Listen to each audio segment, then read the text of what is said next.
ಅಂಗ ಮತ್ತು ಲಿಂಗ ಸಂಬಂಧದ ಸಕಿಲೆಗಳ ಕುರಿತಾಗಿ ನಾವು ಕಳೆದ ಹಲವಾರು ದಿನಗಳಿಂದ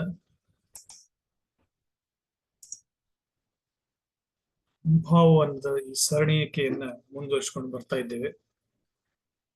ಇವತ್ತು ತಮ್ಮೆಲ್ಲರ ಆಶಯದಂತೆ ಇಲ್ಲಿವರೆಗೆ ನಾವು ಅರಿತುಕೊಂಡಿರುವಂತಹ ತಾತ್ವಿಕ ವಿಷಯಗಳ ಕುರಿತಾಗಿ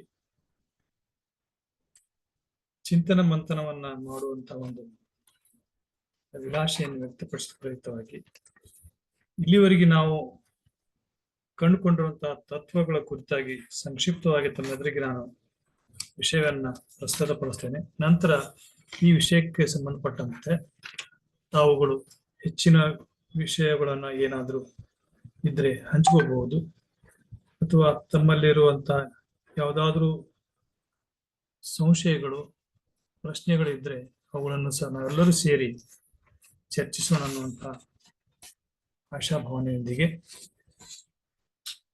ಇಲ್ಲಿ ಸಖಿಲುಗಳು ಅಂತಂದ್ರೆ ಅಂಗ ಮತ್ತು ಲಿಂಗದ ಸಂಬಂಧದ ಕುರಿತಾಗಿರುವಂತಹ ಕೊಂಡಿಗಳು ಅನ್ನೋದನ್ನ ನಾವು ನೋಡಿದ್ದೀವಿ.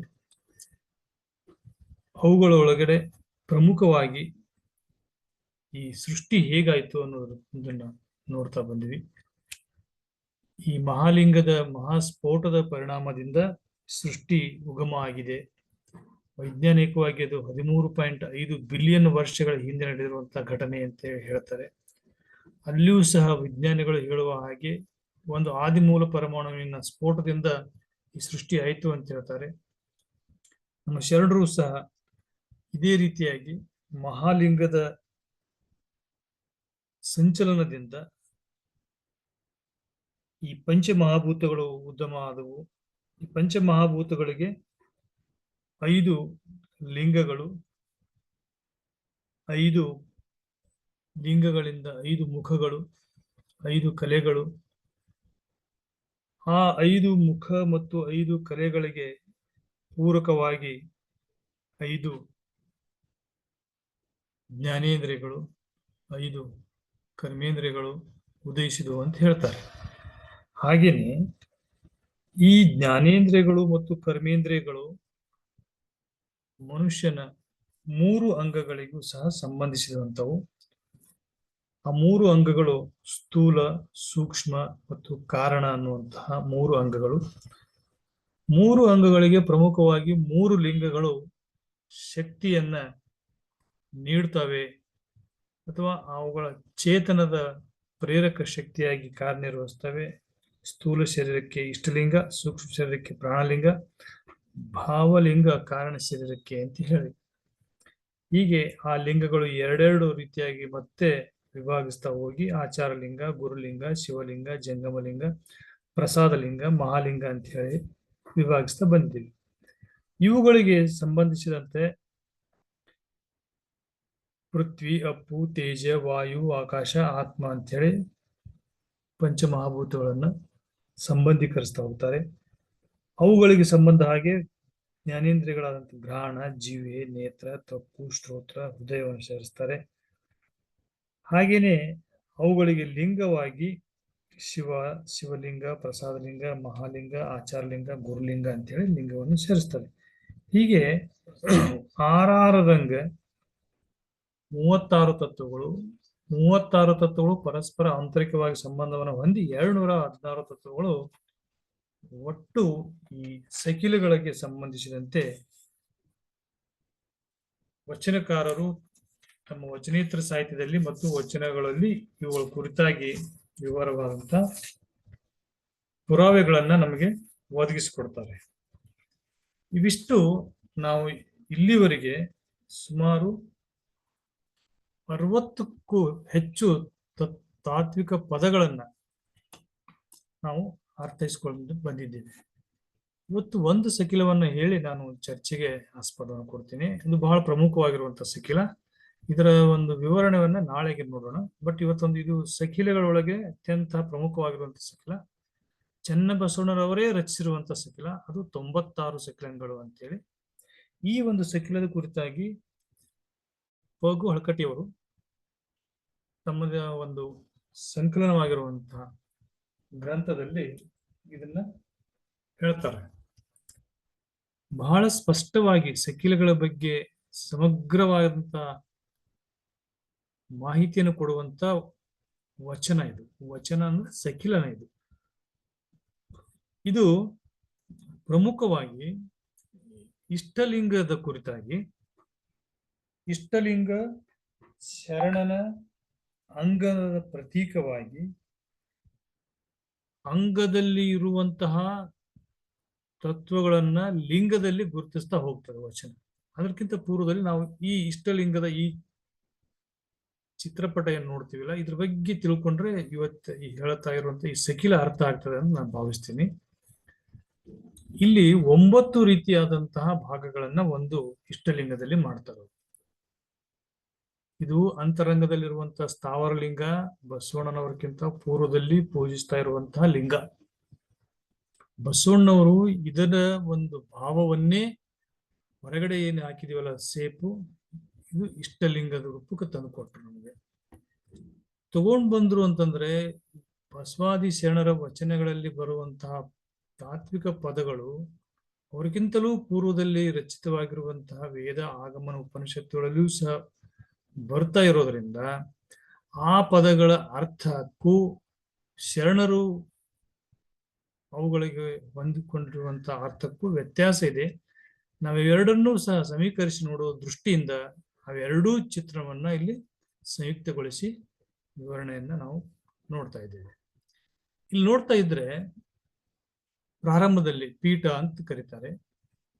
ಇಲ್ಲಿ ಕೆಳಭಾಗದಲ್ಲಿ ನಮ್ಮ ಸಂಖ್ಯೆ 1 ಇದೆ, ಪೀಠ ಅಥವಾ ಮೂರ್ತಿ ಬ್ರಹ್ಮ, ಅದು ಆಚಾರ ಲಿಂಗ ಅಂತ ಹೇಳ್ತಾರೆ.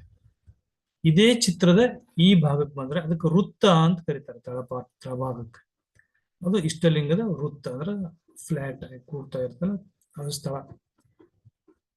ಇಲ್ಲಿ 10 ರೀತಿಯಾದಂತಹ ಲಿಂಗಗಳನ್ನ ಒಂದು ಲಿಂಗದಲ್ಲಿ ಹೇಳ್ತಾ ಹೋಗ್ತಾರೆ.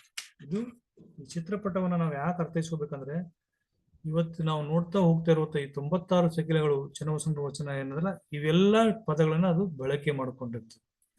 ಹಾಗಾಗಿ ಇಲ್ಲಿ 1ನೇದು ಪೀಠ, 2ನೇದು ವರ್ತುಳ, 3ನೇದು ಕಟಿ, 4ನೇದು ಗೋಮುಖ, 5ನೇದು ನಾಳ, 6 ಗೋಳಕ, 7 ಇಲ್ಲಿ ಇದು ನೋಡ್ರಿ ನಿಖಲ ಬ್ರಹ್ಮ, 8 ನಿಶೂನ್ಯ ಬ್ರಹ್ಮ, 9 ನಿರಂಜನ ಬ್ರಹ್ಮ, 10 ಅಣುಚಕ್ರ. ಇದು ಈ ಇಷ್ಟಲಿಂಗದ ಈ ಭಾಗಕ್ಕೆ ಶರಣರು ಕೊಟ್ಟಿರುವಂತಹ ಹೆಸರುಗಳು. ಏನಿದು ಈ ರೀತಿಯಾದಂತಹ ಪದಗಳನ್ನು ಬಳಸ್ತಾರೆ ಅಂತ ಅಂದ್ರೆ, ಅದು ಆ ಭಾಗದಿಂದ ಶಕ್ತಿಯ ಹೊರಹೊಮ್ಮುವಿಕೆಯನ್ನ ಅವ್ರು ಗುರುತಿಸ್ತಾ, ಪ್ರಮುಖವಾಗಿ ಈ ಚಿತ್ರಣ ಏನಿದೆಯಲ್ಲ, ಈ ಸ್ಥಾವರ ಲಿಂಗದ ಚಿತ್ರ, ಈ ಗೋಮುಖ ಬರುವಂತದ್ದು, ಈ ರೀತಿ ಪೀಠ ಬರುವಂತದ್ದು, ಇದು ಏನನ್ನು ಸೂಚಿಸ್ತದೆ ಅಂದ್ರೆ ಇಷ್ಟಲಿಂಗದ ಪೂಜೆಗೆ ಕುಳಿತುಕೊಂಡಿರುವಂತಹ ಶರಣನ ಚಿತ್ರ. ಅದು ಹೊರಗಡೆ ಇರುತ್ತದಲ್ಲ, ಇದಕ್ಕೆ ಬ್ರಹ್ಮಾಂಡ ಲಿಂಗ ಅಂತ ಕರೀತಾರೆ. ಇದು ಒಳಗಡೆ ಏನು ಕೂತಾಗ ಅಂದ್ರೆ ಪೂಜೆ ಕುಂತಿರುವಂತ ವ್ಯಕ್ತಿಯ ಇದು ತಲೆ ಭಾಗ, ಇದು ಚಾಚಿದ ಕೈ, ಇದು ಅವನ ದೇಹ, ಇದು ಅವನ ಕುಳಿತುಕೊಂಡಿರುವಂತ ಭಂಗಿ. ಹೀಗೆ ಒಬ್ಬ ವ್ಯಕ್ತಿ ಇಷ್ಟಲಿಂಗ ಪೂಜೆಗೆ ಕೂತಾಗ ಅವನು ಕೂತಂತಹ ವ್ಯಕ್ತಿದು ಪಿಂಡಾಂಡ ಲಿಂಗ, ಅವನ ಇಡೀ ದೇಹದ ಒಂದು ಆಕಾರ ಏನಿರುತ್ತಲ್ಲ ಅದು ಬ್ರಹ್ಮಾಂಡ ಲಿಂಗ. ಅದಕ್ಕೆ ಇದೇ ಆಕಾರದಲ್ಲಿನೇ ಇಷ್ಟಲಿಂಗವನ್ನ ಬಸವಣ್ಣನವರು ನಮ್ಗೆ ದಯಪಾಲಿಸಿದರು. ಇದರ ಅಂತರಂಗದೊಳಗೆ ನೋಡ್ಕೊಂಡಾಗ ಈ ರೀತಿಯಾದಂತಹ 9 ಅಥವಾ 6 ನಮ್ಗೆ ಭಾಗಗಳನ್ನ ಗೋಚರಿಸ್ತಾವೆ. ಇಲ್ಲಿ ಹೇಳ್ತಾರೆ, ಈ ಭಾಗದನ್ನು ನೋಡ್ತಾ ಬಂದೆ ನಾವು ಯಾವ್ಯಾವ ರೀತಿ ಹೆಸರುಗಳನ್ನು ಕೊಟ್ಟಿದ್ದಾರೆ ಅಂತೇಳಿ. ಇನ್ನು ಈ ಕಡೆ ಬಂದು ನೋಡಿದ್ರೆ ಇದಕ್ಕೆ ವೃತ್ತ ಅಂತಾರೆ, ಇದಕ್ಕೆ ಕಟಿ ಅಂತಾರೆ 2ನೇ ಭಾಗ, ಇದಕ್ಕೆ 3ನೇದು ಯಾವ್ದಪ್ಪ ಅಂತಂದ್ರ ಇದು ವರ್ತುಲ ಅಂತ ಹೇಳ್ತಾರೆ. 4ನೇ ಭಾಗ ಯಾವುದು ಅಂತಂದ್ರ ಗೋಮುಖ ಜರಿ ಅಂತೇಳಿ, 5ನೇದು ಏನಪ್ಪಾ ಅಂತಂದ್ರೆ ನಾಳ, 6ನೇದು ಗೋಳಕ. ಈ ರೀತಿಯಾಗಿ ಇಷ್ಟಲಿಂಗವನ್ನ ನಾವು ವಿಭಾಗಿಸ್ತಾ ಹೋಗ್ತೀವಿ. ಇದರ ಕುರಿತಾಗಿನೇ ಚನ್ನಬಸವಣ್ಣವರು ವಚನದಲ್ಲಿ ಹೇಳ್ತಾರೆ. ಇದು ನಮ್ಗೆ ನೋಡಿದೀವಿ. ಓಂಕಾರದ ರೂಪದಲ್ಲೂ ಸಹ ಏನ್ ಮಾಡ್ತಾರಪ್ಪ ಅಂದ್ರ ಲಿಂಗಗಳನ್ನ ಸಕಿಲಗೊಳಿಸ್ತಾ ಹೋಗ್ತಾರೆ. ಇಲ್ಲಿ ಸಹ ನಾವು ಓಂಕಾರದಾಗಿರು ಈ ಮುಖ ಭಾವ ಏನಂದ್ರೆ ಇದಕ್ಕೆ ತಾರಕಾಕೃತಿ ಅಂತಾರೆ. ಇಲ್ಲಿಂದ ಹಿಡಿದು ಇಲ್ಲಿ ತನಕ ಬರ್ತಲ್ಲ ಇದಕ್ಕೆ ದಂಡಕಾಕೃತಿ ಅಂತ ಕರೀತಾರೆ. ಈ ಮೊದಲನೇ ಅರ್ಧವನ್ನ ಕುಂಡಲಾಕೃತಿ ಅಂತೇಳಿ, ಎರಡನೇದ ಅರ್ಧವನ್ನ ಅರ್ಧಚಂದ್ರಾಕೃತಿ ಅಂತೇಳಿ, ಈ ಶೂನ್ಯದ ಆಕಾರವನ್ನ ದರ್ಪಣಾಕೃತಿ ಅಂತಾರೆ. ಈ ಶಿಖಾ ಆಕಾರ ಇದೆಯಲ್ಲ ಇದನ್ನ ಜ್ಯೋತಿರಾಕೃತಿ ಅಂತ ಕರೀತಾರೆ. ಇದ್ರೊಳಗಡೆ ಇರುವಂತಹದ್ದಕ್ಕೆ ಒಂದೊಂದಕ್ಕೆ ಒಂದು ಲಿಂಗವನ್ನ ಸೇರಿಸ್ತಾರೆ. ಹೋದ್ರೆ ಆಚಾರಲಿಂಗ, ಗುರುಲಿಂಗ, ಶಿವಲಿಂಗ, ಜಂಗಮಲಿಂಗ, ಪ್ರಸಾದಲಿಂಗ, ಮಹಾಲಿಂಗ ಅಂತೇಳಿ ಇದು ಪ್ರಣವದ ಉತ್ಪತ್ತಿಯೊಳಗೆ ಈ ಚಿತ್ರದ ಕುರಿತಾಗಿ ನೋಡಿದೀವಿ. ಅದು ಅಣುಲಿಂಗದಿಂದ ಅಂದ್ರೆ ಸಹಜ ಸ್ಥಳದಿಂದ ನಿರಂಜನ ನಿರಾಳಂಬ ಸ್ಥಳ, ಹಾಗೇನೆ ನಿಶೂನ್ಯ ಸ್ಥಳ, ಆಮೇಲೆ ನಿಖಲ ಸ್ಥಳ, ಆ ನಂತರ ಅದು ಸ್ಫೋಟ ಆಗಿ ಇಲ್ಲಿವರೆಗೆ ನಾವು ಕಾಣ್ತಾ ಇರುವಂತ ಬ್ರಹ್ಮಾಂಡದ ಆಕೃತಿಯನ್ನ, ಬ್ರಹ್ಮಾಂಡದಲ್ಲಿರುವಂತ ಎಲ್ಲ ಸಕಲ ಜೀವರಾಶಿಗಳನ್ನು ನಾವು ಕಾಣ್ತೀವಿ. ಇಲ್ಲಿ ಎಲ್ಲ ಸ್ಪಷ್ಟ ಇದೆ. ಇಲ್ಲಿರುವಂತ ಕುಂಡಲಾಕೃತಿ ಇರುವಂತ ಕಲೆ ಯಾವುದು, ಶಕ್ತಿ ಯಾವುದು, ಕರ್ಣ ಯಾವುದು, ವಿಷಯ ಯಾವುದು, ತತ್ವ ಯಾವುದು ಹೇಳ್ತಾ ಹೋಗ್ತಾರೆ. ಅಲ್ಲಿ ಅಕ್ಷರಗಳು ಯಾವ ಬರ್ತಾವು, ಈ ರೀತಿಯಾಗಿ ನಾವು ನೋಡಿದ್ವಿ. ಈಗ ನಾವು ನೇರವಾಗಿ ಚನ್ನಬಸವಣ್ಣವರು ರಚಿಸಿರುವಂತಹ 96 ಸಕಿಲಂಗಳು ಅನ್ನುವಂಥ ವಚನವನ್ನು ನೋಡ್ತಾ ಹೋದ್ರೆ ಹೇಳ್ತಾರೆ ಇವರು, ಇಷ್ಟಲಿಂಗದ ವೃತ್ತ, ಕಟಿ, ವರ್ತುಳ, ಗೋಮುಖ, ನಾಳ, ಗೋಳಕವೆಂಬ ಷಡ್ವಿಧ ಸ್ಥಾನದಲ್ಲಿ 96 ಸಕಿಲಂಗಳ ವಚನ. ಇಲ್ಲಿ ಏನ್ ಹೇಳ್ತಾರೆ ಅವರು, ಇಷ್ಟಲಿಂಗದ ವೃತ್ತ, ಕಟಿ, ವರ್ತುಳ ಇಲ್ಲಿ ನೋಡ್ತಾ ಇದ್ದೀವಿ ನಾವು. ಯಾವುದು ಇದು ವೃತ್ತ, ಇದು ಕಟಿ ಈ ಭಾಗ, ಇಲ್ಲಿ ಭಾಗ ಮೂರದು ವರ್ತುಳ. ಇವನ್ನೆಲ್ಲ ಹೇಳ್ತಾರ ಅವರು. ಹಿಂಗ ಷಡ್ವಿಧ ಸ್ಥಾನದಲ್ಲಿ ಏನ್ ಸಕಿಲಗಳಾಗ್ತಾವ. ತಾರಕಾಕೃತಿ ಅಂದ್ರೆ ಯಾವುದು, ಪ್ರಾರಂಭದಲ್ಲಿ ಈ ರೀತಿ, ಇದು ಓಂಕಾರದ ಮೊದಲನೇ ಭಾಗ ತಾರಕಾಕೃತಿ.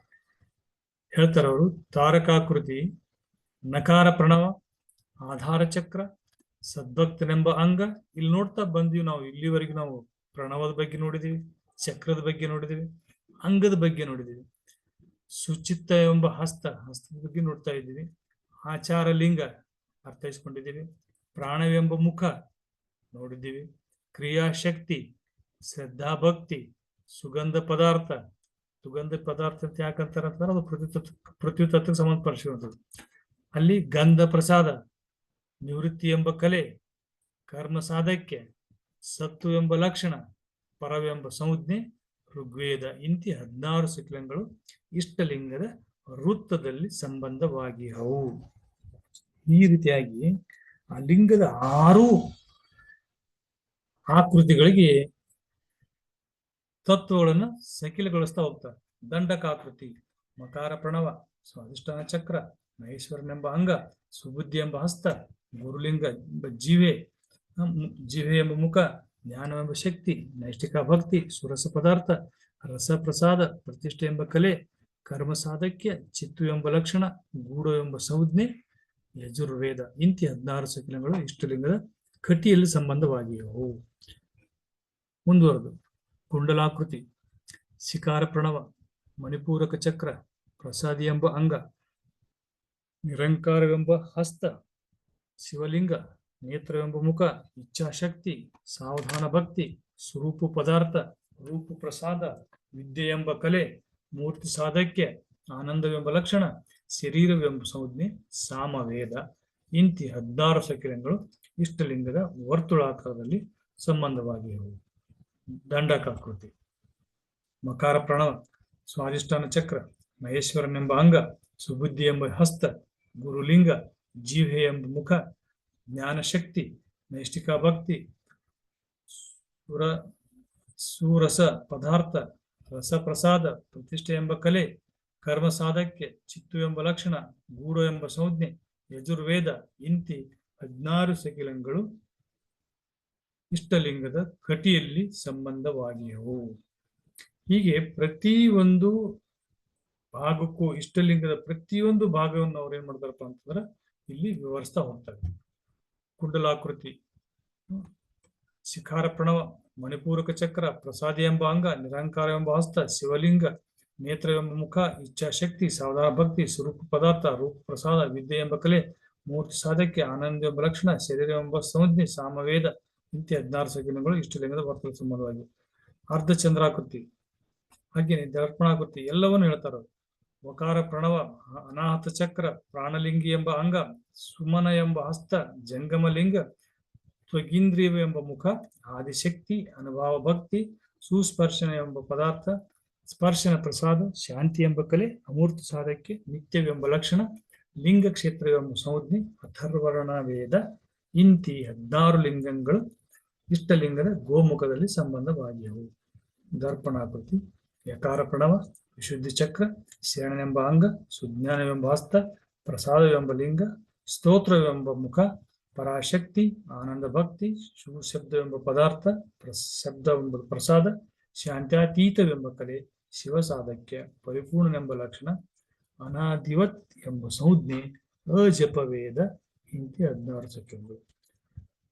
ಕೊನೆಯದಾಗಿ ಜ್ಯೋತಿರಾಕೃತಿ, ಓಂಕಾರ ಪ್ರಣವ, ಆಜ್ಞಾಚಕ್ರ, ಐಕ್ಯನೆಂಬ ಲಿಂಗ ಅಂಗ, ಸದ್ಭಾವ ಎಂಬ ಹಸ್ತ, ಮಹಾಲಿಂಗ, ಹೃದಯವೆಂಬ ಮುಖ, ಚಿತ್ ಶಕ್ತಿ, ಸಮರಸ ಭಕ್ತಿ, ಸುತೃಪ್ತಿ ಪದಾರ್ಥ, ತೃಪ್ತಿ ಪ್ರಸಾದ, ಶಾಂತಾತೀತೋತ್ತರೆ ಎಂಬ ಕಲೆ, ಮಹಾಸಾಧಕ್ಕೆ, ಅಖಂಡವೆಂಬ ಲಕ್ಷಣ, ಮಹಾವೆಂಬ ಸಂಜ್ಞೆ, ಗಾಯತ್ರಿ ವೇದ ಇಂತಿ 16 ಸೆಕೆಂಡ್ಗಳು ಇಷ್ಟಲಿಂಗದ ಗೋಳಕದಲ್ಲಿ ಸಂಬಂಧವಾಗಿಯವು.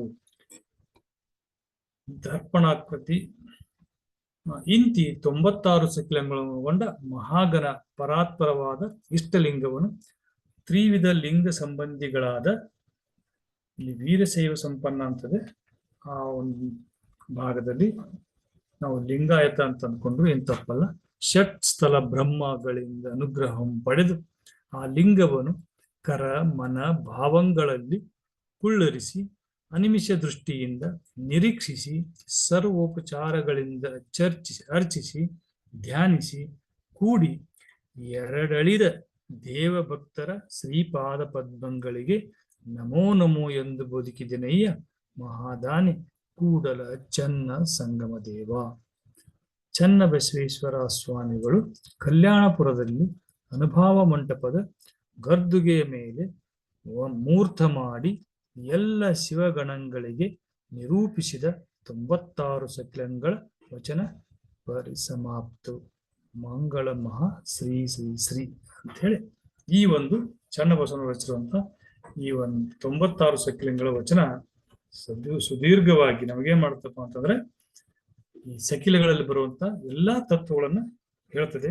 ಆ ತತ್ವಗಳೊಳಗೆ ನಮಗೆ ಹಸ್ತದ ಬಗ್ಗೆ, ಆಮೇಲೆ ಪದಾರ್ಥ ಅಂತೂ ಗೊತ್ತಿದೆ, ಕೆಲವೊಂದಿಷ್ಟು ವಿಷಯಗಳ ಬಗ್ಗೆ ನಾವಿನ್ನು ಚರ್ಚಿಸಿಲ್ಲ. ಅವುಗಳನ್ನು ಚರ್ಚಿಸಿದ ನಂತರ ಈ ಒಂದು ವಚನದ ಅಥವಾ ಸಕಿಲದ ವಿವರಣೆಯನ್ನ ನೋಡೋಣ ಅಂತ ಹೇಳ್ತಾ, ಇಲ್ಲಿವರೆಗೆ ಈ ಒಂದು ಸಕಿಲದ ಪ್ರಮುಖ ಸಕಿಲವಾಗಿರುವಂತಹ ಚನ್ನಬಸವನವರ 96 ಸಕಿಲಗಳ ಕುರಿತಾಗಿ ಅನುಭವವನ್ನು ಹೇಳ್ತಾ, ಇಷ್ಟು ದಿನಗಳವರೆಗೆ ನಾವು ಚರ್ಚಿಸಿರುವಂತಹ ಅಂಶಗಳ ಕುರಿತಾಗಿ ತಮ್ದೇನಾದ್ರೂ ವಿಷಯಗಳಿದ್ರೆ ದಯವಿಟ್ಟು ಹಂಚಿಕೊಳ್ರಿ ಅಂತ ಹೇಳ್ತಾ ಇವತ್ತಿನ ಅನುಭವವನ್ನು ಇಲ್ಲಿಗೆ ನಾನು ಮುಗಿಸ್ತಾ ಇದ್ದೇನೆ. ಸರ್ವರಿಗೂ ಶರಣಾರ್ಥಿಗಳು.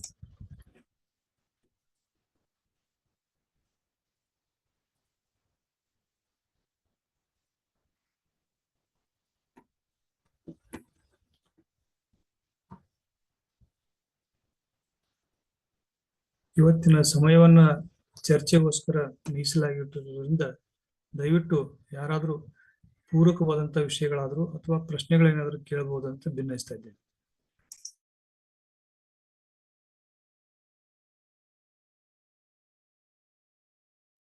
ಓಂ ಶ್ರೀ ಗುರು ಬಸವಲಿಂಗಾಯ ನಮಃ. ಶರಣಾರ್ಥಿ ಅಪ್ಪಾಜಿ ಅವ್ರಿಗೆ ಕೇಳ್ತಾ ಇದೆ. ಕೇಳ್ತದೆ ಹೇಳಿ, ಕೇಳ್ತದೆ.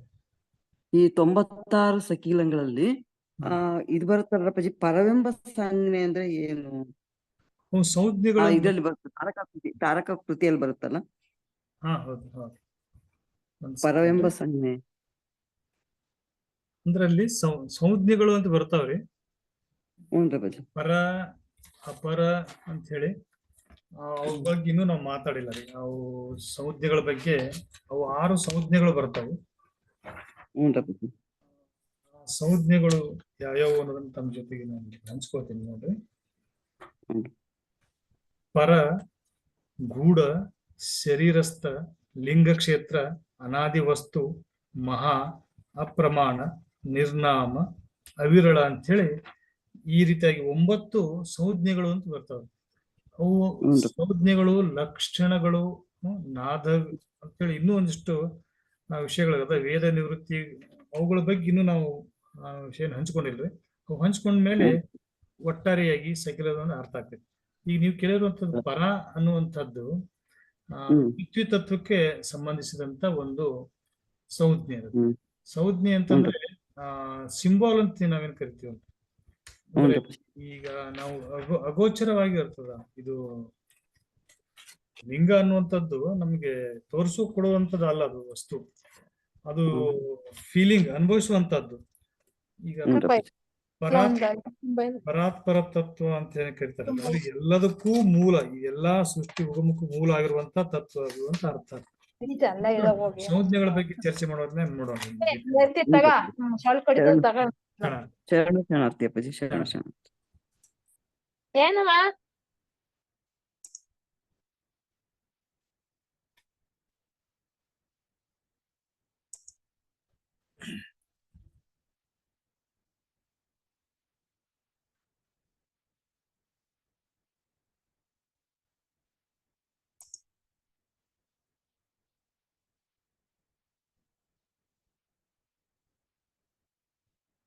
ಹಲೋ, ಶರಣು ಶರಣಾರ್ಥಿ ಅಣ್ಣ. ಶರಣಾರ್ಥಿ ತಾಯಿ ಹೇಳ್ರಿ. ಇದು ಎಲ್ಲಾ ಚಕ್ರಗಳಲ್ಲಿ ಬೀಜಾಕ್ಷರಗಳು ಮತ್ತೆ ವರ್ಣಗಳು ಒಂದೇ ತರ ಇಲ್ಲ ಅಂತ ಹೇಳಿ ಎಲ್ಲಾ ಶರಣರ ಅಭಿಪ್ರಾಯಗಳಿದೆ ಏನ್ರಿ? ಅಂದ್ರೆ ಬೇರೆ ಬೇರೆ ಶರಣರ ಬೇರೆ ಬೇರೆ ಅಭಿಪ್ರಾಯಗಳಿದೇನು? ಇಲ್ಲ ರೀ, ಎಲ್ಲರದ್ದು ಒಂದೇ ಅಭಿಪ್ರಾಯನೇ ಅದ ರೀ. ನಿಮಗೆ ಹೇಳ್ಬೇಕಂತಂದ್ರೆ ಬಹಳಷ್ಟು ವಿಚಿತ್ರ ಅನಿಸುತ್ತೆ. ಯಾಕಂದ್ರೆ ಬೇರೆ ಬೇರೆ ಭಾಗದಿಂದ ಬಂದಂತ ಶರಣರು ಬರೆದಂತ ವಚನದಲ್ಲೂ ಸಹ ಅದೇ ದಳದೊಳಗೆ ಅದೇ ರೀತಿಯಾದ ಒಂದೇ ರೀತಿಯಾದ ಅಕ್ಷರಗಳು ಇದಾವ ಅಂತ ಹೇಳ್ತಾರೆ. ಇಲ್ಲಿ ಷಣ್ಮುಖ ಶಿವಯೋಗಿಗಳದು, ಆಮೇಲೆ ತೋಂಟದ ಸಿದ್ಧಲಿಂಗೇಶ್ವರರು, ಬ್ರಹ್ಮಣ ಕೂಡಲ ಸಂಗಮದೇವನಂತ ಬಾಲ ಸಂಗಮ ವಚನಗಳು, ಅವೆಲ್ಲಾ ವಚನದಲ್ಲಿಯೂ ಸಹ ಅಕ್ಷರಗಳು ಸೇಮ್ ಇದಾವ ಅಂತ ಹೇಳ್ತಾರೆ. ಅದೇ ಅಕ್ಷರಗಳನ್ನ ಹೇಳ್ತಾರೆ ಅವರು. ಆಮೇಲೆ ಅಲ್ಲಿ ಬರುವಂತ ಶಬ್ದಗಳನ್ನು ಹೇಳ್ತಾರೆ ಅವರು, ಅದೇ ಶಬ್ದಗಳದಾವ ಅಂತ ಹೇಳ್ತಾರೆ. ನಾವು ಮೊನ್ನೆ ದಿವಸ ಚರ್ಚೆ ಮಾಡಿದ್ವಿ, ಬಸವ ಅನ್ನುವಂತ ಅಕ್ಷರಗಳು ಶಿಖಾಚಕ್ರದಲ್ಲಿ ಇರ್ತದೆ ಅಂತ ಹೇಳಿ. ಅದಕ್ಕೆ ಸಂಬಂಧಪಟ್ಟಂಗ ಕೆಲವೊಂದಿಷ್ಟು ವಚನಗಳು ಇದಾವ್ರಿ, ಬಹಳ ಸ್ಪಷ್ಟವಾಗಿ ಹೇಳ್ತಾರೆ ಅವರು. ಹಾಗಾಗಿ ಅವು ಭಿನ್ನವಾಗಿ ಏನಿಲ್ಲ ರೀ, ಎಲ್ಲರದ್ದು ಸೇಮ್ ಒಂದೇ ತರದ ಅಕ್ಷರಗಳು. ಇನ್ನೂ ವಿಚಿತ್ರ ಏನಂತಂದ್ರೆ, ಈ ಪತಂಜಲಿ ಯೋಗದ ಸಂಬಂಧಪಟ್ಟಂತ ಕೃತಿಗಳು ನೋಡಿದಾಗೂ ಸಹ ಅಲ್ಲೂ ಸಹ ಇದೇ ಅಕ್ಷರಗಳನ್ನೇ ಹೇಳ್ತಾರೆ ಅವರು. ಅಂದ್ರೆ ಇದ್ರ ಕುರಿತಾಗಿ, ಈ ಚಕ್ರಗಳ ಕುರಿತಾಗಿ ನಮ್ಮ ಶರಣರು ಚಿಂತನೆ ಮಾಡೋಕ್ಕಿಂತ ಪೂರ್ವದಲ್ಲಿನೂ ಇದ್ರ ಬಗ್ಗೆ ಚಿಂತನೆ ಆಗಿತ್ತು. ಹಾಗಾಗಿ 52 ಅಕ್ಷರಗಳನ್ನೇ ಮಾತಾಡ್ತಾರೆ. 52 ಅಕ್ಷರಗಳನ್ನ ಬಿಟ್ರೆ ಹೆಚ್ಚು ಅಕ್ಷರಗಳನ್ನು ಮಾಡಿಲ್ಲ, ಕಡಿಮೆನೂ ಮಾಡಿಲ್ಲ. 52 ಅಕ್ಷರಗಳಿಗೆ ಸಂಬಂಧಪಟ್ಟಂತ ಒಂದೆರಡು ವಚನಗಳು ಇದಾವೆ ತಮ್ಮ ಜೊತೆಗೆ ಹಂಚ್ಕೊಳ್ತೀನಿ. ಒಂದೆರಡು ನೀವು ಹೇಳ್ತಾರೆ ನೋಡ್ರಿ, ಬಸವಣ್ಣವರು ಸ್ವತಃ ಹೇಳ್ತಾರೆ, ನಾನೊಮ್ಮೆ ಬೇಂಟೆಗೆ ಹೋದಡೆ ವಸಿತ ಕಾಹುತಿಯಾಗಿ ನಿಕ್ಕಿದೆನೆಂದು, ಸಾಸಿರದ 700 ವರ್ಷ ಒಬ್ಬ ರಾಜನ ಕೊಂದೆನು, ಅವನ ಹೆಂಡತಿ 52 ಕಣ್ಣವಳು, ಅವಳು ತನ್ನ ಹೂವು ಮುಡಿಯ ಬಿಟ್ಟು ಅತ್ತಳು, ಅವಳ ಬಾಯಲ್ಲಿ ಅಜ ಬಿದ್ದ, ಕಂಗಳಲ್ಲಿ ಧೂಮಕೇತು ಬಿದ್ದ, ಕೂಡಲ ಸಂಗಮ ದೇವರ ದೇವತ್ವ ಕೆಟ್ಟಿತ್ತು. ಈ ವಚನ ಇದು ಒಂದು ರೀತಿ ನಮಗೆ ಯಾವುದು ಅಂದ್ರೆ ನೇರವಾಗಿ ವಿಷಯವನ್ನ ಬಿಚ್ಚಿಕೊಡಲಾಗನೆ ನಮ್ಮ ಪ್ರಭುಗಳು ಬೇರೆಯವರು ಬರ್ದಿರೋ ಹಾಗೆ ಈ ವಚನ ಯಾವ ರೀತಿ ಅಂತಂದ್ರೆ ವಿಷಯವನ್ನ ಗೂಢವಾಗಿ ಇಟ್ಕೊಂಡದು, ಗಡಿಗಿನ ರೂಪದಲ್ಲಿ ಇದ್ರ ವಚನ. ನಾನೊಮ್ಮೆ ಬೇಂಟೆಗೆ ಹೋದಡೆ ಅಂತಂದ್ರೆ ಧ್ಯಾನಕ್ಕೆ ಹೋದಾಗ ಅಂತ ಅರ್ಥ. ಬಸಿತ ಕಾವುತಿಯ ನಿಕ್ಕಿಹೇನೆಂದು ಅಂದ್ರೆ ಬಸಿತ ಅಂತಂದ್ರೆ ಅಲ್ಲಿ ಭಸ್ಮ ಅಂತಾರೆ. ಭಸ್ಮ ಅಂತಂದ್ರೆ ಎಲ್ಲವನ್ನು ಸುಟ್ಟು ಉಳಿಯುವಂತ ಬೂದಿಗೆ. ಅಂದ್ರೆ ನಾನು ಇಷ್ಟಲಿಂಗದೊಳಗ ನಾನು ತಲ್ಲೀನಾದಾಗ ನಾನು ಅನ್ನುವಂತ ಅಹಮಿಕೆ ಸುಟ್ಟು ಹೋಯ್ತು ಅಂತಂದಾಗ, ಸಾಸಿರದ 700 ವರ್ಷ ಅಂದ್ರೆ 1700 ವರ್ಷ ಅಂತಂದ್ರೆ ಇಲ್ಲಿ 1700 ದಳಗಳಿರುವಂತಹ ಸಹಸ್ರ ಅನ್ನುವಂತ ಸಹಸ್ರ ಚಕ್ರ ಅಂತ ಅರ್ಥ ಇದು. ಒಬ್ಬ ರಾಜನ ಕೊಂದೇನು ಅಂತಂದ್ರೆ ಅಹಮ್ಮಿಕೆ ಅನ್ನೋದು ಹೋಯ್ತು. ಅವಾಗ ಏನಾಯ್ತಂದ್ರೆ ಅವನ ಹೆಂಡತಿ 52 ಕಣ್ಣುಳ್ಳವಳು ಅಂತಂದ್ರೆ 52 ಅಕ್ಷರಗಳದಂತ್ರಿ ಒಂದೊಂದು ಚಕ್ರದಾಗ. ಹ್ಮ್ ಅವಳು ತನ್ನ ಹೂ ಮುಡಿಯ ಬಿಟ್ಟು ಹತ್ತಳು ಅಂತಂದ್ರೆ ಅನ್ನೋದು ಇದು ಚಕ್ರ ಮೂಲಾಧಾರ ಚಕ್ರದಿಂದ ಸಹಸ್ರದವರೆಗೆ ಬಂದಂತಹದನ್ನ ಸೂಚಿಸ್ತದ. ಅಂದ್ರೆ ಹೂವನ್ನ ಮುಡಿ ಬಿಟ್ಲು ಅಂತಂದ್ರೆ ಆ ಮುಡಿಗೆ ಏನ್ ಹೂವು ಹಾಕೊಂಡಿರ್ತಾರಲ್ಲ ಅದು ಬಿಚ್ಚಿತು ಅಂದಾಗ ಎಲ್ಲಾ ಆ ಜಾಗೃತ ಅದು ಅಂತ ಹೇಳ್ತಾರೆ. ಅವಳ ಬಾಯಿಯಲ್ಲಿ ಅಜ ಬಿದ್ದ, ಕಂಗಳಲ್ಲಿ ಧೂಮಕೇತು ಬಿದ್ದ ಅನ್ನೋ ಅದು ಎನ್ಲೈಟ್ಮೆಂಟ್ ಕಂಡಿನಿ ಅಂತ ಹೇಳುವಂಥದ್ದು. ಇನ್ನೊಂದು ವಚನದಾಗ ಹೇಳ್ತಾರೆ ಮತ್ತೊಬ್ರು 52 ಅಕ್ಷರಗಳಿದ್ದು ಅನ್ನೋದಕ್ಕೆ. 3 ಹೊಲಿಗೆಯ ಬಿಚ್ಚಿ 6 ಮಾಡಲು ತಮ್ಮೆಲ್ಲ ಅರ್ಥ ಆಗ್ತದೆ ಅನ್ಕೋತೀರಿ. 3 ಹೊಲಿಗೆ ಅಂತಂದ್ರೆ ಇಲ್ಲಿ ಸ್ಥೂಲ ಸೂಕ್ಷ್ಮ ಕಾರಣ ಅನ್ನುವಂಥದ್ದು. ಬಿಚ್ಚಿ 6 ಮಾಡಲು 6ರೊಳಗ ಆಡುವ ಪಕ್ಷಿ 52 ವೃಕ್ಷಗಳ ಹುತ್ತತ್ತ ಇಳಿಯುತ್ತ ಇರಲಾಗಿ ಉಲುಹು ಘನವಾಯಿತು ನೋಡ. 9 ಬಾಗಿಲೊಳಗೆ ಹೋಗುತ್ತಾ ಬರುತ್ತಿದ್ದಯ್ಯ. ಇದು ಕಾರಣ 9 ಬಾಗಿಲ ಮುಚ್ಚಿ 52 ವೃಕ್ಷಗಳ ಉಲುಹ ನಡಗಿಸಿ ಏಕವೃಕ್ಷದಲ್ಲಿ ಸ್ವಸ್ಥಿರವಾಗಿ ನಿಲ್ಲಿಸಿ ಆರೂರುಲಾಡುವ ಪಕ್ಷಿಯ ಪ್ರಳಯದ ತಪ್ಪಿಸಬಲ್ಲರೆ ಪ್ರಾಣಲಿಂಗ ಎಂಬೆನಯ್ಯ ಮಹಾಲಿಂಗ ಗುರು ಶಿವ ಸಿದ್ದೇಶ್ವರ ಪ್ರಭು. ಇವರು ಸಹ ಹೇಳ್ತಾರೆ 52 ಅಕ್ಷರಗಳನ್ನ ಆ ಚಕ್ರದಲ್ಲಿ ಕಂಡುಕೊಂಡಿನಿ ಅಂತೇಳಿ. ಇದು ಬಹಳಷ್ಟು ವಚನಗಳಲ್ಲಿ ಬರ್ತದೆ. ಹಾಗಾಗಿ ನಮಗೆ ಇನ್ನೊಂದು ಇದ್ರ ಗಮನಿಸಬೇಕಾದ ಪ್ರಮುಖ ಅಂಶ ಏನಂತಂದ್ರೆ ಶಾಲೆಯೊಳಗೆ ಕಲಿಸ್ತಾ ಇರುವಂತ ಅಕ್ಷರಗಳು ಅವು ಯಾವುದೇ ಒಂದು ಎರವಲು ಪಡೆದ ಅಕ್ಷರಗಳಲ್ಲವು. ಅಂದ್ರೆ ನಾವು ಅದೇ ಅಕ್ಷರಗಳನ್ನ ನಮ್ಮ ಅಂತರಂಗದಿಂದ ಹೊರಹೊಮ್ಮಿರುವಂತ ಅಕ್ಷರಗಳು. ಇನ್ನೂ ತಾವು ಗಮನಿಸಿದ್ರೆ ವಿಚಿತ್ರ ಅಂತಂದ್ರೆ ಈ ಜಗತ್ತಿನಲ್ಲಿರುವಂತ ಯಾವುದೇ ದೇಶದ ಯಾವುದೇ ಮಗು ಅಳ್ಬೇಕಾದ್ರೂ ಅ ಉ ಮದಿಂದ ಪ್ರಾರಂಭ ಮಾಡುತ್ತಂತ್ರಿ. ಮಗು ಹುಟ್ಟಿದಾಗ ಫಸ್ಟ್ ಉಚ್ಚರಿಸುವ ಅಕ್ಷರನೇ ಅ ಅಂತಾನೆ ಸ್ಟಾರ್ಟ್ ಮಾಡಿ ಅಂತ ಹೇಳಿ ಅಂತ ಅಳ್ತದ. ಆಮೇಲೆ ಮುಂದ ಪದಗಳನ್ನು ಬೇರೆ ಬೇರೆ ಬಳಸ್ತದೆ. ಹಾಗಾಗಿ ಈ ಅ ಉ ಮ ಅಥವಾ ಪ್ರಣವ ಅನ್ನುವಂಥದ್ದು ಅದರದ್ದು ಮುಂದೆ ರೆಪ್ಲಿಕೇಶನ್ ಆಗಿನೇ ಈ 52 ಅಕ್ಷರಗಳನ್ನ ಬೇರೆ ಬೇರೆ ಚಕ್ರದಲ್ಲಿ ನಾವು ಕಾಣ್ತೀವಿ. ಹೀಗೆ ಈ ಪ್ರಣವ ಅಕ್ಷರ ಅನ್ನುವಂಥದ್ದು ಈ ಸೃಷ್ಟಿಯ ಮೂಲ ಅನ್ನುವುದ್ರದ ದ್ಯೋತಕವಾಗಿ ಈ ಜಗತ್ತಿನಲ್ಲಿ ಉದಯಿಸುವಂತ ಎಲ್ಲಾ ಜೀವಿಗಳು ಉಚ್ಚರಿಸುವಂತದ್ದು ಇದೇ ಅಕ್ಷರಗಳು ಅಂತ ಹೇಳ್ತಾರೆ. ಪಶುಗಳು ಒದರ್ಬೇಕಾದ್ರೂ ಸಹ ಅಮ್ಮ ಅಂತಂದ್ರೆ ಅವಮಾನರದು ಸೇರಿಸಿನ ಅಮ್ಮ ಅಂತಾಗಿದೆ. ಹಾಗಾಗಿ ಇದು ಅಕ್ಷರಗಳ ಬಗ್ಗೆ ಬಹಳ ಡೀಪ್ ಆಗಿ ನಾವು ಸ್ಟಡಿ ಮಾಡಿದ್ರೆ ನಮ್ಮೊಳಗಡೆ ಇರುವಂತ ಆ ನಾದ ಹೊರಗಡೆ ಬ್ರಹ್ಮಾಂಡದಲ್ಲಿರುವಂತ ನಾದದ ಜೊತೆಗೆ ಬೆರಿಬೇಕು ಅನ್ನುವಂಥದ್ದಕ್ಕೋಸ್ಕರವಾಗಿ ಅವಯ ಅಕ್ಷರಗಳು ಹೊರಹೊಮ್ಮತಾವ. ಬಹಳ ಅದ್ಭುತ ಅದ ರೀ. ಕುರಿತಾಗಿ ಇನ್ನೂ ಬಹಳಷ್ಟು ವಿಚಾರಗಳು ಈ ಶಬ್ದ ಅಕ್ಷರಗಳ ಉತ್ಪತ್ತಿ ಅಂತ ಬರುತ್ತೆ ಅದ್ರೊಳಗ ಹೇಳ್ತಾರ ಯಾವ ಕಂಠದಿಂದ ಬರುವಂತ ಯಾವ ಅದನ್ನೇ ನಮ್ಮ ಶರಣರು ಚಕ್ರಗಳ ಬಗ್ಗೆ ಹೇಳ್ತಾ ಹೋಗ್ತಾರೆ. ಶರಣಾರ್ಥಿ. ಇದು ಆಮೇಲೆ ಇದು ಬೀಜಾಕ್ಷರ ಅಂತಂದ್ರೆ ನಾನು ಅಂತಿದ್ದೀನ್ರಿ ಆಧಾರ್ ಚಕ್ರದಲ್ಲಿ ಈಗ ನಾನ ಅಂತ ಹೇಳಿ ನಮ್ ಅಂತ ಅಂತಿರ್ತೀವಲ್ಲ ಅದು ಬೀಜ ಮಂತ್ರ ಇರುತ್ತೆ. ಮಂತ್ರ ಈಗ ಇವ್ರಲ್ಲೂ ಏನಾರ ವ್ಯತ್ಯಾಸಗಳಿದೇನು ಅಂತ ಕೇಳಿದೆ. ಇಲ್ಲ ಒಂದ್ ಸೆಕೆಂಡ್ ರೀ. ತಾವ್ ಏನ್ ಹೇಳಿದ್ರಲ್ಲ ಒಂದೊಂದು ಚಕ್ರದಾಗ ಒಂದೊಂದು ಮಂತ್ರಗಳಂತ ಬರ್ತಾವ್ರಿ. ಅಂದ್ರೆ ನಾವು ಪ್ರೊನೌನ್ಸಿಯೇಷನ್ ಅದನ್ನ ಕಂಟಿನ್ಯೂಸ್ ಮಾಡೋದ್ರಿಂದ ಆ ಚಕ್ರ ಜಾಗೃತಿ ಆಗ್ತದೆ ಅಂತ ಹೇಳ್ತಾರೆ. ಹೌದು. ಈಗ ನಮ್ಮಂತೆ ಅನ್ಬೇಕಾ ಅಥವಾ ಅವ್ ನಮ್ ಅಂತ ಹೇಳಿ ಹಿಂಗ್ ಕೆಲವೊಂದು ಸ್ವಲ್ಪ ವ್ಯತ್ಯಾಸಗಳು ಕಾಣ್ತಾ ಇದಾವಲ್ಲ ಅದಕ್ಕ ಈಗ ಒಂದು ಉದಾಹರಣೆ ಹೇಳ್ತೀನಿ ತಮ್ಗೆ. ಇಲ್ಲೆಲ್ಲ ನಮ್ಮಂತೆ ಇದೆ ಅಲ್ಲ ನಮ್ ಅಂತ ಬರುತ್ತಲ್ರಿ. ನಮ್ಮ ಲಮ್ಮ ಹಮ್ಮ ಹಿಂಗ ಅಕ್ಷರಗಳ ಪ್ರೊನೌನ್ಸಿಯೇಷನ್ ಆ ರೀತಿಯಾಗಿ ಅಂದ್ರೆ ಅದು ಇನ್ನೊಂದಿಷ್ಟು ನಾನು ಆಕ್ಚುಲಿ ಇನ್ನೊಂದೆರಡು ವಿಷಯಗಳು ಇದ್ದು ಅವ್ನು ಹೇಳಿದ್ರೆ ಅರ್ಥ ಆಗ್ತಿತ್ತು. ಅಲ್ಲಿ ಧ್ವನಿ ಅಂತ ಬರ್ತದ್ರಿ. ಅಂದ್ರೆ ನಾದಗಳು ಯಾವ ರೀತಿ ಹೊಮ್ತಾವು. ಭೇರಿನಾದ, ಭ್ರಮರನಾದ, ವೇಣುನಾದ, ಘಂಟಾನಾದ, ಮೇಘನಾದ ಅಂತ ಬರ್ತದ. ಅಂದ್ರೆ ಆ ಸಾಧಕನಾದಂತವನು ಆ ಸಾಧನಾ ಪದದೊಳಗಿದ್ದಾಗ ಆ ಚಕ್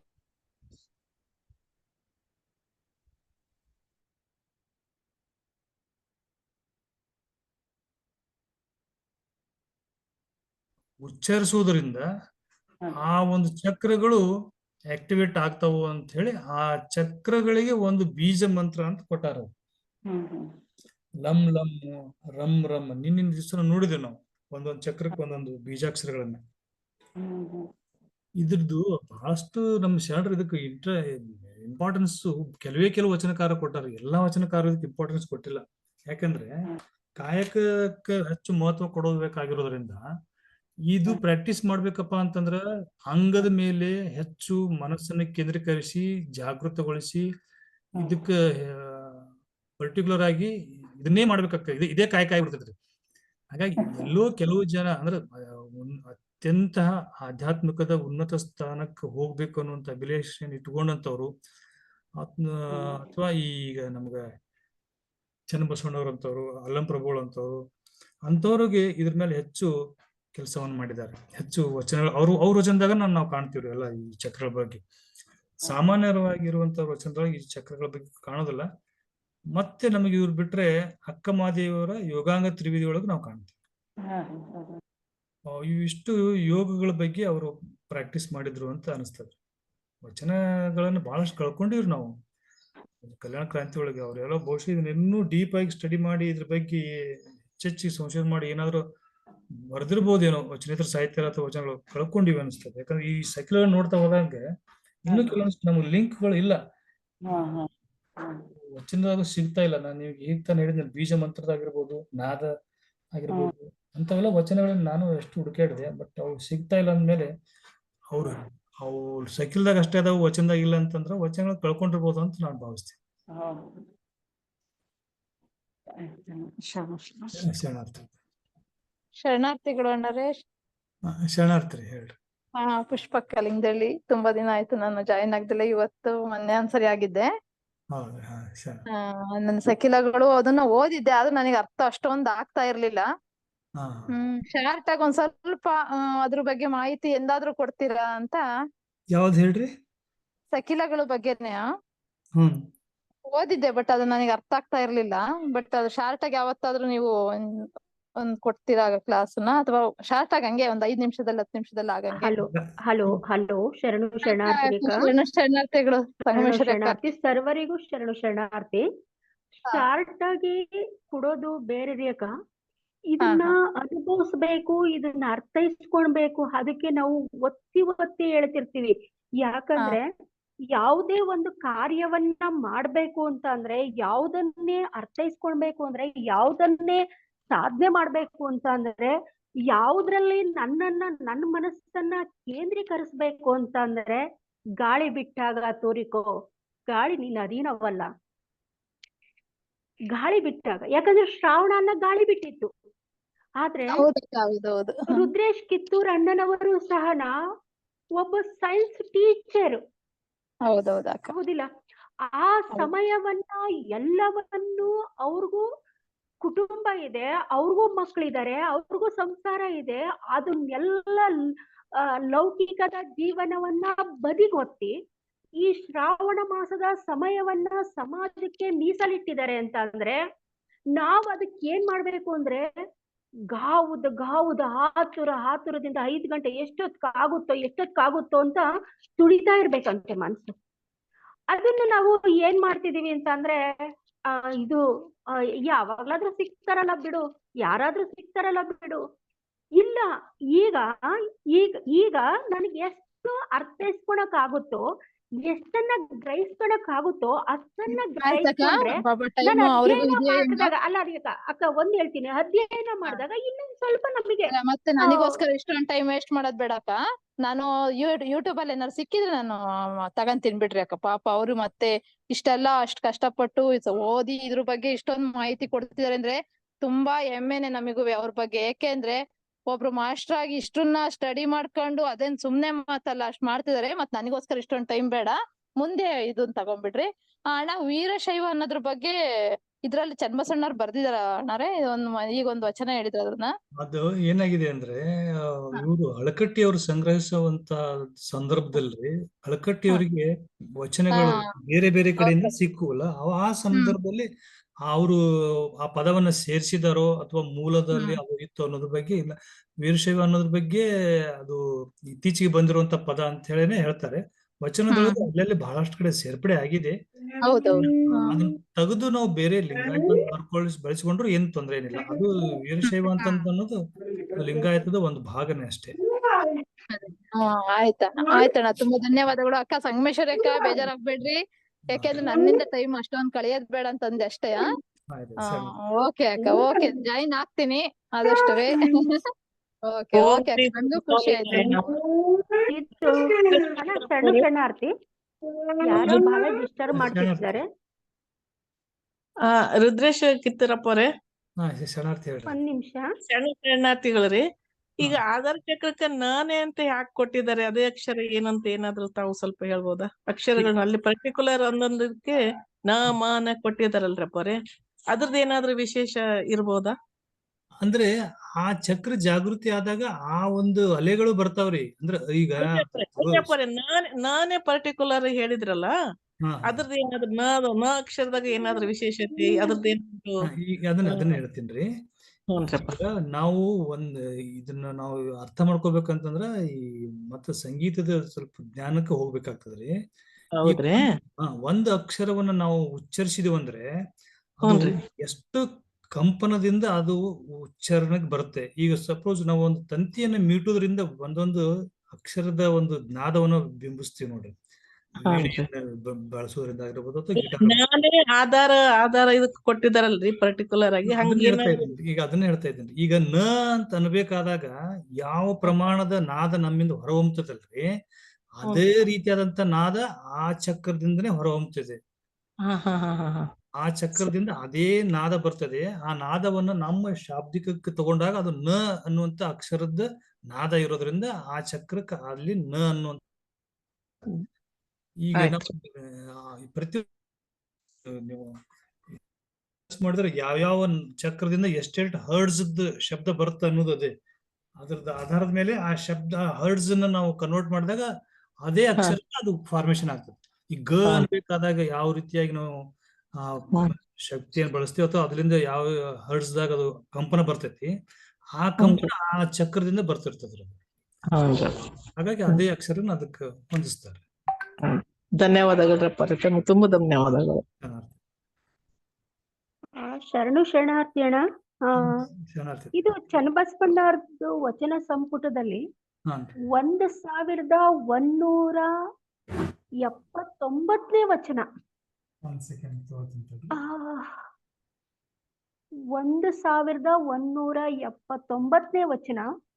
ನೀವು ಇದು ಏನು ಚಕ್ರಗಳಿಗೆ ಮತ್ತೆ ಅಲ್ಲಿ ಒಮ್ಮುವಂತಹ ಬೀಜಾಕ್ಷರಗಳಿಗೆ ಮತ್ತೆ ಅಲ್ಲಿ ಹೊರಹೊಮ್ಮುವಂತಹ ಲಿಂಗಗಳಿಗೆ ಮತ್ತೆ ನಾದಕ್ಕೆ ಎಲ್ಲದಕ್ಕೂ ಈ ಒಂದು ದೊಡ್ಡದಿದೆ ವಚನ. 1179.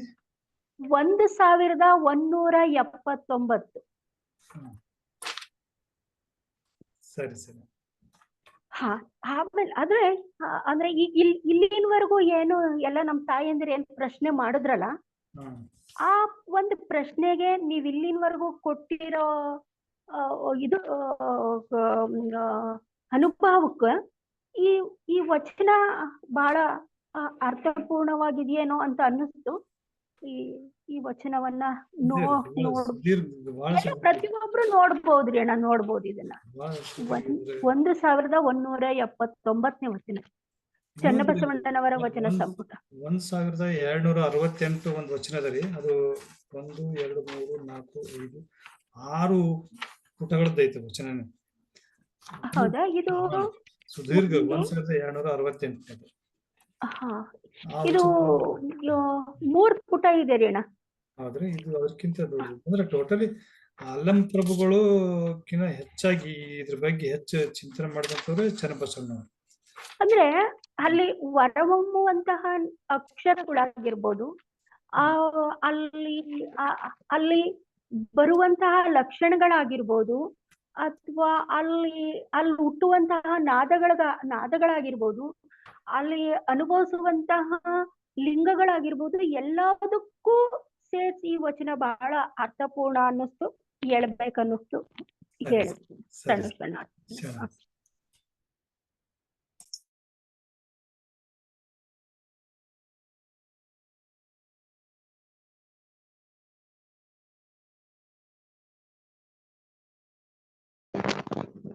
ಹಲೋ ಹೇಳಿ.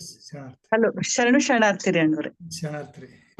ನಾ ಗುಲ್ಬರ್ಗಾದಿಂದ ಸುರೇಖಾ ಮಾಲಿ ಪಾಟೀಲ್ ಅಂತ್ರಿ ಅಂತ. ಹಾ ಹೇಳ್ರಿ ಶರಣ. ಹಾ ನಾನು ಚನ್ನಬಸವಣ್ಣ ಅವ್ರ ವಚನ ಈಗ ಜೀವನ ದರ್ಶನ ವೇದಿಕೆಯಲ್ಲಿ ಅದ್ರೊಳಗ್ ಕಳ್ಸಿನ್ರಿ ಅಣ್ಣವ್ರೆ.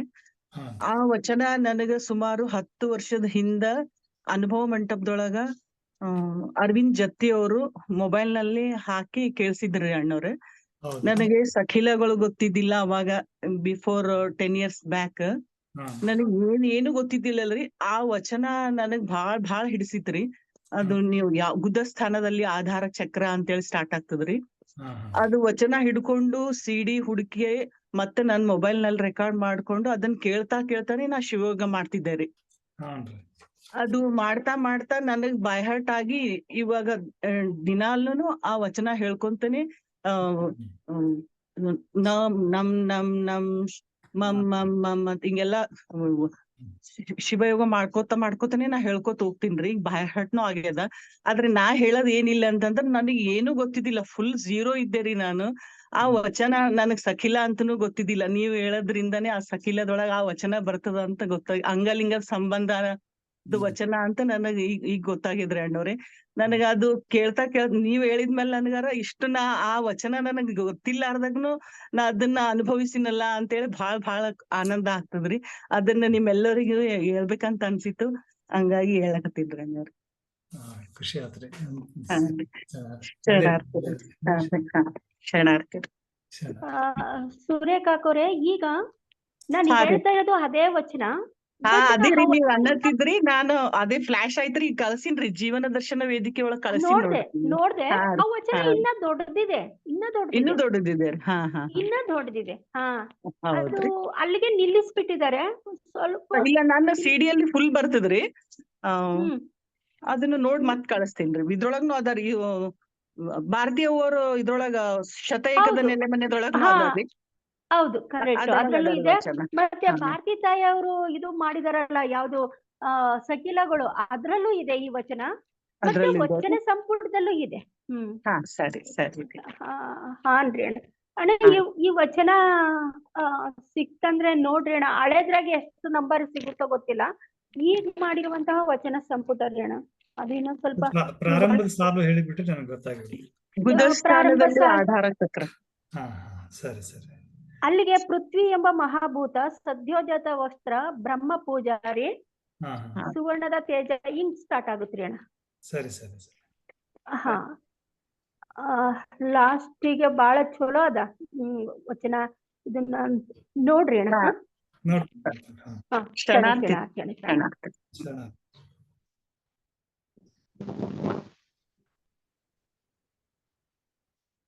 ಅಕ್ಕ ಸಂಗಮೇಶ್ವರಿ ಅಕ್ಕ, ಕರುಣಾದೇವಿ ಅಕ್ಕರು ಆಡಿರೋದೊಂದು ಚನ್ನಬಸವಣ್ಣವ್ರ ವಚನಗಳದ್ದು ಒಂದು ಇದೆ ಆಡಿಯೋ ಇದೆ. ಅದ್ರೆಲ್ಲ ಎಲ್ಲ ಬಂದಿದಾವಕ್ಕ. ಈ 52 ಅಕ್ಷರಗಳು ಏನಿದಾವೋ ಇದೇ ವಚನ ರೀ ಅಕ್ಕೋರೆ. ಇದೇ ವಚನ ಕರುಣಾದೇವಿ ಅವ್ರು ಅದು ಹಾಡಿರ್ತಾರೆ. ತುಂಬಾ ಚೆನ್ನಾಗಿದೆ. ಎಲ್ಲರಿಗೂ ನಮಗೆ ಅದನ್ನ ಓದಿ ಇದನ್ನ ಮತ್ತೆ ಅಣ್ಣವ್ರಂತರ ಕೊಟ್ಟು ಅನುಭವದಲ್ಲಿ ಅದನ್ನು ಕೇಳಿದ್ರಂತೂ ತುಂಬಾ ಚೆನ್ನಾಗಾಗುತ್ತೆ. ಈ ಏನು ಜಾಯಿನ್ ಆಗಿದಾರೋ ಅವರೆಲ್ಲ ಅದನ್ನ ಕಳಿಸ್ತೀನಿ ಲಿಂಕಿಗೆ, ಜೀವನ ದರ್ಶನಕ್ಕೆ. ಅದನ್ನ ಕೇಳ್ರಿ, ತುಂಬಾ ಚೆನ್ನಾಗಿದೆ. ನಾವು ಇನ್ನೂ ಹತ್ರ ಆಗ್ತೀವಿ ಇದಕ್ಕೆ, ಅರ್ಥ ಮಾಡ್ಕೊಳಕ್ ಅಷ್ಟೇ. ಓಕೆ ಅಕ್ಕ, ಶರಣಾರ್ಥಿಗಳು ಅಕ್ಕ. ವಚನ ಇದೆ ಏನ್ ನೋಡ್ರಿ. ಗುದಸ್ಥಾನದಲ್ಲಿ ಆಧಾರ ಚಕ್ರ, ಅಲ್ಲಿಗೆ ಪೃಥ್ವಿ ಎಂಬ ಹೌದು, ಪೂರ್ತಿ ವಿವರಣೆ ಕೊಟ್ಬಿಟ್ಟಿದ್ದಾರೆ. ಪೂಜಾರಿ, ಸುವರ್ಣ ತೇಜ, ಬಾಲರವಿ, ಕೋಟಿ ಪ್ರಕಾಶ, ತಾವರಿಯ ಮಧ್ಯದಲ್ಲಿ. ಇದು ಹೌದಲ್ರಿ? ಎಲ್ಲ ಇದೆ ನೋಡ್ರಿ, ಪೂರ್ತಿ ಕೊಟ್ಟಿದ್ದಾರೆ ಇದನ್ನ. ಸರಿ. ಇದು ವಚನ ನಾಡಿದ್ದು. 1149. ಸರಿ. ಅಂದ್ರೆ ಅಣ್ಣ, ಇವಾಗ ಇವ್ರು ಕಳ್ಸಿದ ವಚನ, ಅಕ್ಕ ಕಳ್ಸಿದ ವಚನ ಸ್ವಲ್ಪ ಮೊಟಗಾಕೈತಿ. ಇನ್ನ ಮುಂದೆ ಬಹಳ ಚಲೋ ಹೇಳಿದಾರೆ ಇದ್ರಲ್ಲಿ, ಈ ವಚನ ಸಂಪುಟದಲ್ಲಿ. ಅದು ನೋಡ್ರಿ ಅಣ್ಣ ಅದನ್ನ. ಅದು ಏನು ತಾವರೆಯ ಮಧ್ಯದಲ್ಲಿ ಮಹಾಜ್ಯೋತಿ ವರ್ಣದ ಲಿಂಗ, ಅದು ನಿರಾಮಯ ಲಿಂಗ, ಅದಕ್ಕೆ ಬೀಜಾಕ್ಷರವ ಪ್ರಣವನಾದ ಘೋಷ, ಎಸಳನೊಂದು 108,000ದಲ್ಲಿ 108,000 ಅಕ್ಷರ. ಇದೆಲ್ಲ ಬಹಳ ಚಲೋ ಬಂದದಂತ ತಿಳ್ಕೊಡಲ್ಲ ವಚನ. ಸರಿ, ಆಯ್ತ್ರಿ ಅಣ್ಣ.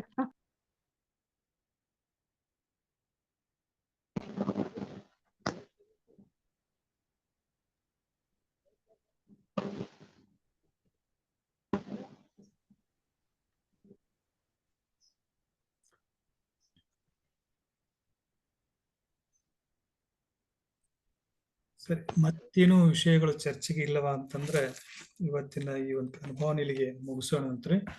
ಮತ್ತೆ ನಾಳೆ ಸಿಗೋಣ. ಇನ್ನೊಬ್ರು ಯಾರಾದ್ರೂ ಏನಾದ್ರು ವಿಷಯ ಹಂಚ್ಕೊಳ್ತಿದ್ರೆ ಹಂಚ್ಕೋಬಹುದು. ಇನ್ನು ಹೇಗೆ ಇರಬೇಕು ಅನ್ನೋದ್ರ ಕುರಿತಾಗಿ ಒಬ್ರು ಯಾರು ಏನು ಹೇಳಿಲ್ಲ. ಈಗ ನಾವು ಹೇಳ್ತಾ ಇರುವಂತ ವಿಷಯಕ್ಕೂ ಇನ್ನು ತಮ್ಮ ನಿರೀಕ್ಷೆಗಳು ಏನಿದ್ದಾವ ಅನ್ನೋದನ್ನು.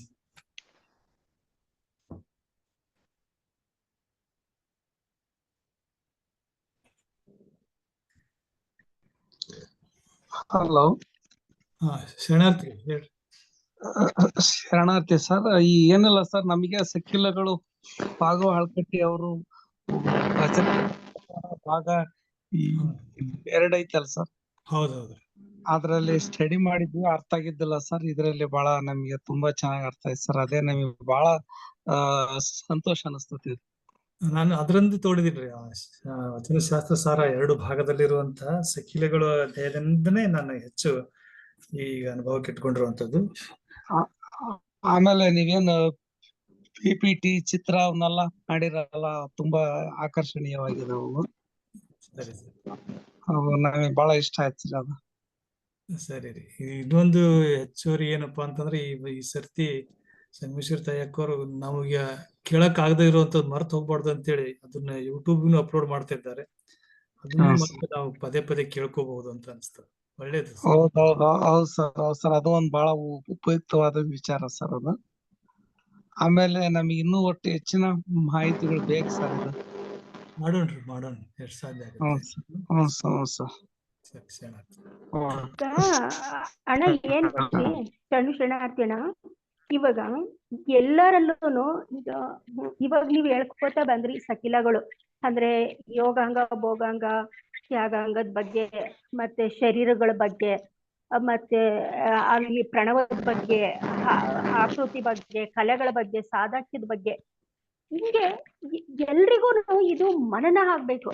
ಅಂದ್ರೆ ಅಂಗವೆಂಬ ಭಕ್ತ, ಲಿಂಗವೆಂಬ ಆಚಾರ, ಅದ್ರಲ್ಲಿ ಕ್ರಿಯಾಶಕ್ತಿ ಇದೆ, ಅದ್ರಲ್ಲಿ ಶ್ರದ್ಧಾ ಭಕ್ತಿ ಅದ, ಹಿಂಗೆ ಶುಚಿತ್ವವೆಂಬ ಅಸ್ತ ಅದ. ಹಿಂಗೆಲ್ಲಾರು ಅಲ್ಲಿ ಯಾವುದು ಪ್ರಣವ ಇದಾಗ್ತದ, ನಕಾರ ಪ್ರಣವ ಅನ್ನೋದು ಎಲ್ರಿಗೂ ಸ್ವಲ್ಪ ಅದು ಅಂದ್ರೆ ಈಗ ಪದಾರ್ಥದಲ್ಲಿ ಗಂಧ ಇದ್ರೆ ಪ್ರಸಾದದಲ್ಲಿ ಅದು ಸುಗಂಧ ಆಗ್ತದ.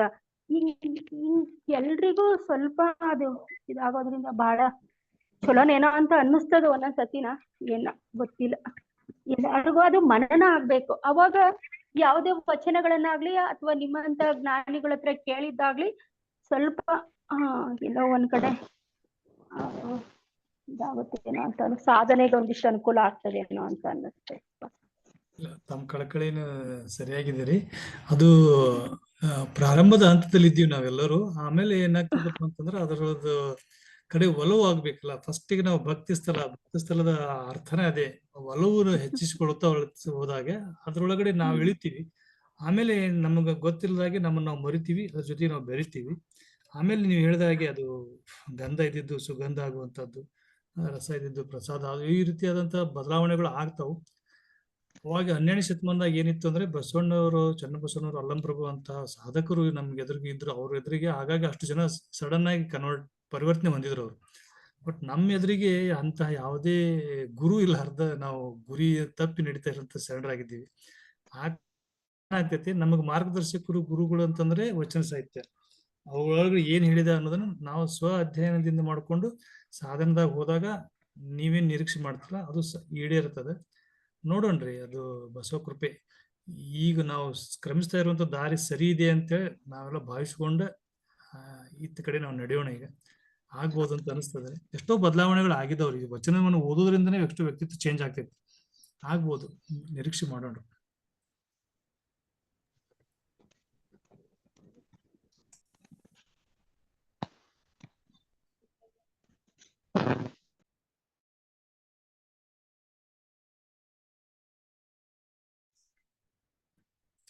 ಕಾರ್ಯಕ್ರಮ ಮುಕ್ತಾಯ ಮಾಡ್ಬಿಟ್ರಿ. ನೆಕ್ಸ್ಟ್ ನಮ್ದು ಅದೇ ಈ ರೀತಿ ಕಾರ್ಯಕ್ರಮವನ್ನು ಸಮಾರೋಪ. ಇಲ್ಲಿಯವರೆಗೂ ಅಣ್ಣನವರು ನಮ್ಮ ಒಂದು ಅನುಭವದ ಸಕಿಲಗಳೆಂಬ ವಿಷಯದ ಮೇಲೆ ಬಹಳ ಮಾರ್ಮಿಕವಾಗಿ ನಮ್ಮೆಲ್ಲರನ್ನು ತಿಳಿಸಿಕೊಟ್ಟಿದ್ದಾರೆ. ಹಾಗೆ ಎಲ್ಲ ಶರಣ ತಂದೆ ತಾಯಿಗಳು ಕೂಡ ತಮ್ಮ ಅಭಿಪ್ರಾಯವನ್ನು ತಮ್ಮ ಹಂಬಲ ಹಾಗೂ ಬಯಕೆ ಮತ್ತು